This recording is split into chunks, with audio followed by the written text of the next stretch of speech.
Politicians, scientists, actors, authors. Some of the most respected and acclaimed people in human history were also, it turns out, total jerks. So which of your idols were truly deplorable? Let's lift the curtain on history and find out. The beloved little tramp, Charlie Chaplin, wasn't nearly as goofy in real life. In fact, he was downright predatory, particularly with teenage girls. 2 of his 4 wives were under 18 when he married them. Oona O'Neill was 18 when they married. He was in his 50s, though they began dating when she was 17. And Paulette Goddard was 26 when they married, but only 22 when they began seeing each other, and she had actually lied to Chaplin, who thought she was 17. But if that's somehow not skeezy enough that he simply married underage girls, how about the disrespectful way he treated them? Take his first wife, Mildred Harris, whom he married at 16 because he thought she was pregnant. She started getting movie offers, but Chaplin was unsupportive, thinking she was too young to have any real talent. Not too young for him to romance, of course, but too young for anything else.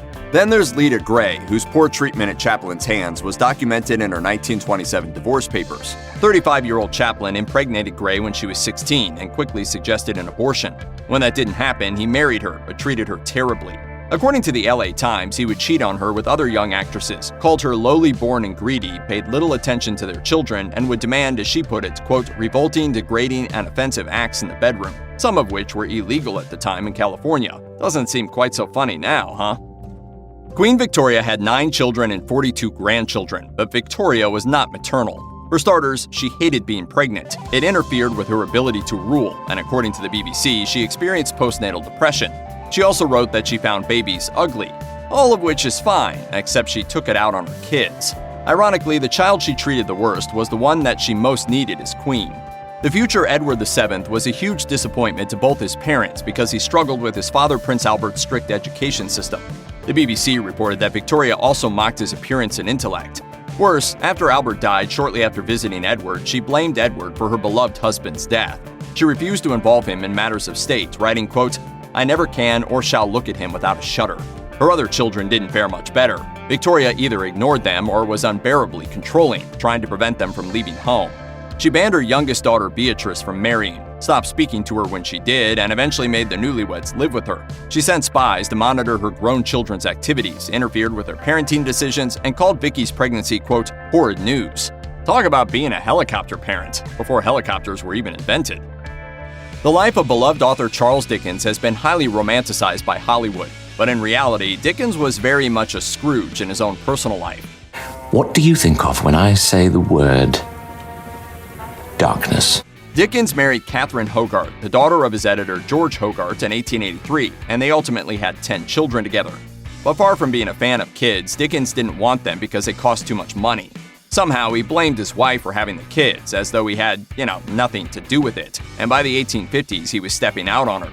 First, he tried to rekindle an old flame, but after deciding that she was too fat for him, the 46-year-old Dickens began an affair with 18-year-old actress Ellen Ternan.